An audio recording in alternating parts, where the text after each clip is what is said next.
प्यारे मित्रों, संबोधि classes YouTube channel पर आपका हार्दिक स्वागत है। दिल्ली सल्तनत के अध्ययन को आगे बढ़ाते हुए आज के क्लास में हम लोग अलाउद्दीन खिलजी के बाजार नियंत्रण व्यवस्था के बारे में अध्ययन करेंगे। सबसे पहले हमारे लिए यह ध्यान में रखना अनिवार्य है कि आखिर अलाउद्दीन खिलजी के बाजार नियंत्रण व्यवस्था को किसको ध्यान में रखते हुए इम्प्लीमेंट किया गया। तो इस बात को लेकर इतिहासकारों के बीच मतभेद है।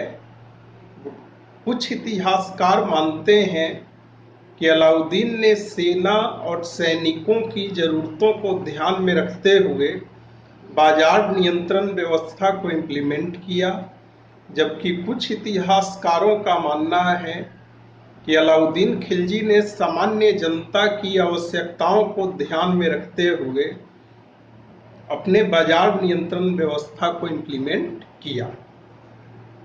जहां तक अलाउद्दीन खिलजी के बाजार नियंत्रण व्यवस्था की बात है, तो अलाउद्दीन खिलजी के बाजार नियंत्रण व्यवस्था के अधीन 3 प्रकार के बाजारों को एस्टेब्लिश किया गया।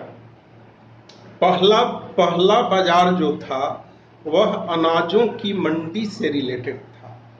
पहले बाजार में अनाजों की खरीद बिक्री होती थी और बाजार नियंत्रण के पहले अधिनियम के द्वारा गल्ला बाजार या अनाजों के मंडी का गठन किया गया या उसकी स्थापना की गई।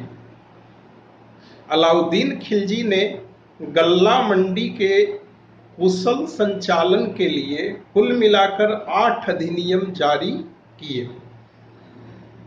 गल्ला मंडी में सभी प्रकार के अनाज रखे जाते थे और बाजार में अनाजों की पर्याप्तता को बनाए रखने के लिए भू राजस्व के रूप में अनाज का कलेक्शन किया जाता था, या यूं कहे कि भू राजस्व अनाज के रूप में कलेक्ट किया जाता था। ग्रामीण क्षेत्रों से अनाज वसूलने के लिए व्यापारियों को अपॉइंट किया गया था। साथ ही साथ आपातकाल में सल्तनत की सरकार या अलाउद्दीन खिलजी का प्रशासन अनाज वितरण के लिए जगह जगह पर गोदाम का निर्माण अलाउद्दीन के द्वारा किया गया।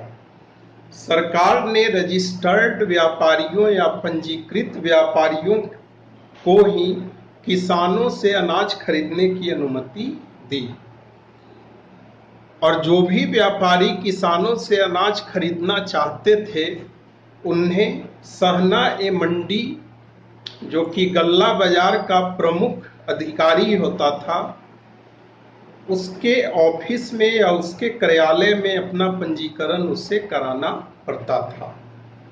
मुख्य अनाजों की बिक्री सहना नामक अधिकारी के नियंत्रण में थी, जबकि संपूर्ण गल्ला बाजार का प्रमुख अधिकारी सहना ए मंडी कहा जाता था। इसको हम लोग ऐसे समझेंगे कि अलग अलग अनाजों के लिए भी एक एक अधिकारी अपॉइंट किया जाता था, जिसे सहना कहा जाता था, और सभी प्रकार के अनाजों के बाजार का जो मुख्य अधिकारी होता था उसे सहना ए मंडी कहा जाता था। गल्ला मंडी या अनाजों की मंडी में मूल्य को स्थिर बनाए रखना अलाउद्दीन खिलजी की सबसे बड़ी सफलता रही। अलाउद्दीन के समय गल्ला बाजार का मुख्य अधिकारी या गल्ला मंडी का मुख्य अधिकारी मलिक काबुल था। अलाउद्दीन खिलजी ने जो दूसरे प्रकार के बाजार की स्थापना की उसमें वस्त्रों की और ड्राई फ्रूट की खरीद बिक्री होती थी, जिसे सराय ए अदल कहा जाता था। और अलाउद्दीन खिलजी ने सराय ए अदल या वस्त्र बाजार की स्थापना दूसरे अधिनियम के द्वारा किया। जहां तक सराय ए अदल की बात है, तो सराय ए अदल में वस्त्रों के अलावे लंबे समय तक रखी जा सकने वाली चीजों को भी बेचा जाता था। अलाउद्दीन ने यह आदेश दिया था कि देश के विभिन्न भागों और यहाँ तक कि विदेशों से भी व्यापारियों द्वारा लाए गए कपड़े सरकारी दर पर केवल सराय ए अदल या वस्त्र बाजार में ही बेचे जाएं। इस बाजार की स्थापना का मुख्य उद्देश्य यह था कि अमीर वर्ग को बेशकीमती कपड़े निश्चित दरों पर उपलब्ध करवाया जाए, ताकि कपड़े का मूल्य निश्चित रहे। यही कारण है कि अलाउद्दीन खिलजी ने मुल्तानी व्यापारियों को दूसरे देशों के बाजार से वस्त्र खरीदने के लिए एक प्रकार से सब्सिडी देता था। इन व्यापारियों को अलाउद्दीन ने 20 लाख टंके की पेशगी, कहने का आशय यह कि अग्रिम राशि कपड़ों की खरीद करने के लिए दिया था। इस बाजार में कपड़ों की बिक्री सुनिश्चित करने और काला बाजारी को रोकने के लिए एक अलग विभाग बनाया गया था, जिसका मुख्य अधिकारी राय परवाना होता था। जहां तक अलाउद्दीन खिलजी के तीसरे बाजार की बात है, तो अलाउद्दीन ने तीसरे बाजार के रूप में दासों, मवेशियों और घोड़ों के बाजार को एस्टेब्लिश किया। आपके लिए यह ध्यान में रखना महत्वपूर्ण है कि अलाउद्दीन ने कुल मिलाकर 3 प्रकार के बाजारों का गठन किया या स्थापना किया। पहला बाजार अनाजों से रिलेटेड था, जिसे गल्ला मंडी कहा जाता था। दूसरा बाजार वस्त्र से रिलेटेड था, जहां वस्त्रों की खरीद बिक्री होती थी, जिसे सराय ए अदल कहा जाता था। जबकि तीसरे बाजार में घोड़े, मवेशियों और दासों की खरीद बिक्री की जाती थी। और घोड़े, मवेशियों एवं दासों की खरीद बिक्री के लिए बाजार की स्थापना अलाउद्दीन ने तीसरे अधिनियम के द्वारा किया। इस बाजार में सभी प्रकार के पशुओं का मूल्य निश्चित कर दिया गया। पशुओं की खरीद बिक्री में दलालों की उपस्थिति के कारण मूल्य में उतार चढ़ाव होता रहता था।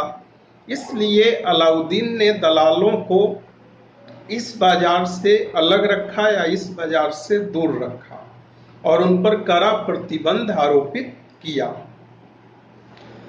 बाजार में लाए जाने वाले पशुओं को विभिन्न कोटियों या कैटेगरीज में बांटकर उनका मूल्य निश्चित किया।